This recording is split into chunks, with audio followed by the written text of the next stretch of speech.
जय Jagannath welcome to my new blog. आप देखु फास्ट शेष पर्यंत भिडियोटी आज गोटे भल टपिक अच्छी मुझे आज देखेमी चिकेन पकोड़ा केमी तैयारी हुए। आपण भिडियोटी देखु भल लगे लाइक सब्सक्राइब निश्चित करूँ। चलतु आम जा चिकेन बुआ बंधु घर को जाऊँगी दोल पुनई जाकि एंजॉय करेंगे। भाई किसी कहतु भाई बुझे चिकेन कटा चलती भाई और चिकेन को काटुंट चिकेन ओजन चलती गला आम बर्तमान रूम को लेकिन जीवा चिकेन पकोड़ा रेडी करवा।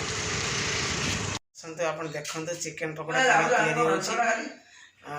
फास्ट और शेष पर्यटन भिडियोटी देखिपे चिकेन पकोड़ा जहाँ जहाँ दरकार आम सब रेडी कर दे। बर्तमान आम गोलेवा स्टार्ट करवा। आप देखु फास्ट और शेष पर्यटन देखु भिडियोटी भल लगे। भल लगे कमेंट निश्चित कहे चिकेन पकोड़ा कौन कौन आम ऐड कर देखो। स्टार्ट कर अंडा अंडा बर्तमान आम 6टा ऐड करवा।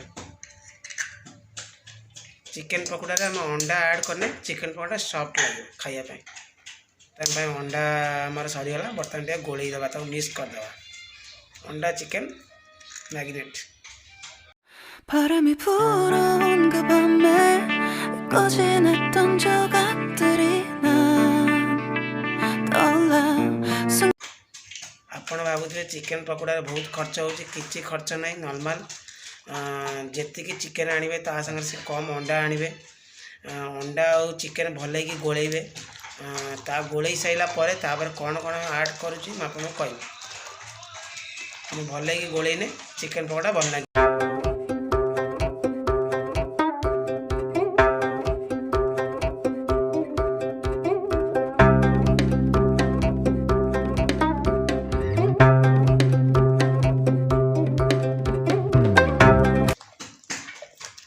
आमर गोलेवा दायित्वटी है सोनेश घड़े।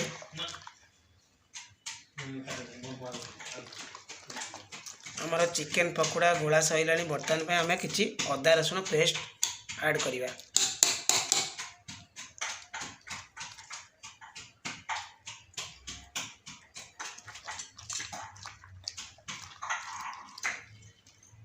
तापर कि नौका गुंड ऐड करवा चिली पाउडर किसी ऐड करवा।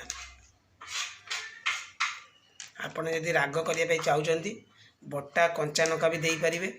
आम राग खाइमुने से भाई चिली पाउडर आम कि ऐड करनु ता संग चिकेन मसला किसी भी ऐड करवा।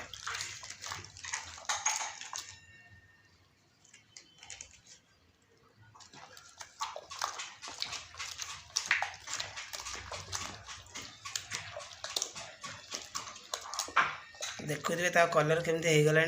बर्तमान पे आम कलर किसी ऐड करवा।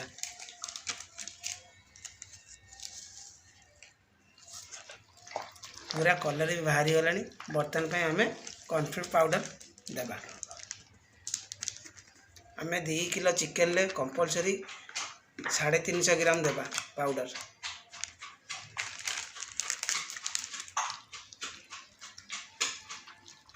आपण मैंने भी घरे बनातु बेसी खर्च ना कम जिनस चिकेन पकोड़ा रेडी हो खाइबे भल लगे। कौ भाया कलर हो गला आम आउ कि पाउडर अटैच करवा।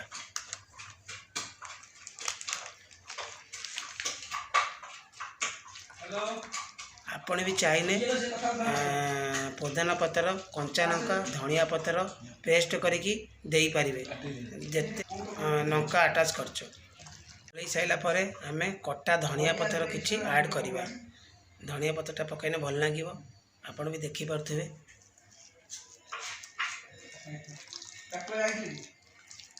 देखिपे आमर गोलेवा सरीगला। आम बर्तमान कड़ाई बसैबा आरंभ करवा। चलते स्टार्ट। बर्तमान कड़ाई ताती गला। बर्तमान आम फ्रीडम तेल ऐड करवा। देखिपे फ्रीडम तेल ढला सारा तेल किसी समय छाड़देवा तातीपाई।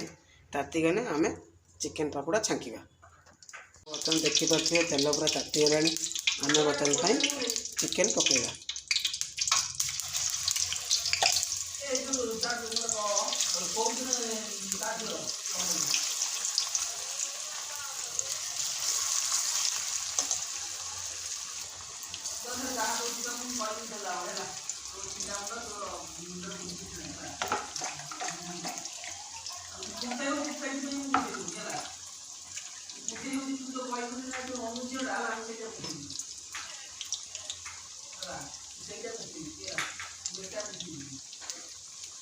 ଆପଣ ବି ଦେଖିପାରୁଥିବେ ଆସ୍ତେ ଆସ୍ତେ ଚିକେନ୍ ପକୋଡ଼ା ଉପରକୁ ଉଠିଲାଣି। ଆମେ ବର୍ତ୍ତମାନ ପାଇଁ ତଳ ଉପରେ କରିଦେବା। ବର୍ତ୍ତମାନ ପାଇଁ ଆପଣ ଦେଖିପାରୁଥିବେ ଚିକେନ୍ ପକୋଡ଼ା ହେଇଗଲାଣି। ଆମେ ତାକୁ ଟିକେ ତଳ ଉପରେ କରିଦେବା। 50% ହେଇଗଲାଣି, ଆଉ 20% ଚିକେନ୍ ପକୋଡ଼ା ହେବ। ହେଲେ ଆମେ ତାକୁ ଗୋଟେ ଥାଳିକି ବାହାର କରିଦେବା।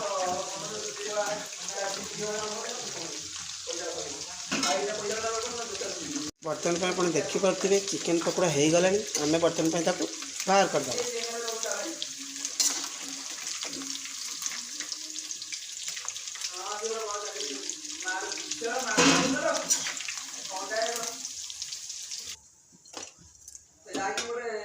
ଦେଖିପାରୁଥିବେ ଚିକେନ୍ ପକୋଡ଼ା ରେଡ଼ି ହେଇଗଲା। ତା ସାଙ୍ଗରେ ସାଇଡ଼୍ ଚଟଣି ଅଛି, ପୋଦିନା ପତ୍ର, ଧନିଆ ପତ୍ର, କଞ୍ଚା ଲଙ୍କା ଚଟଣି ବନା ହେଇଛି।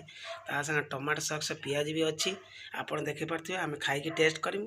ନିଶ୍ଚିତ ଆପଣ କମେଣ୍ଟରେ କହିବେ କେମିତି ଲାଗିଲା। ଆପଣ ଦେଖିପାରିଲେ ଚିକେନ୍ ପକୋଡ଼ା କେମିତି ତିଆରି ହେଲା। ଆପଣ ପୁରା ଡିଟେଲ୍ସ କହିଦେନି କ'ଣ କ'ଣ ଚିକେନ୍ ପକୋଡ଼ା ଆଡ଼୍ ହୁଏ। ଫାଷ୍ଟରୁ ଶେଷ ଭିଡ଼ିଓଟି ଦେଖନ୍ତୁ, ଭଲ ଲାଗିବ। ଭଲ ଲାଗିଲେ ଲାଇକ୍ ସବସ୍କ୍ରାଇବ୍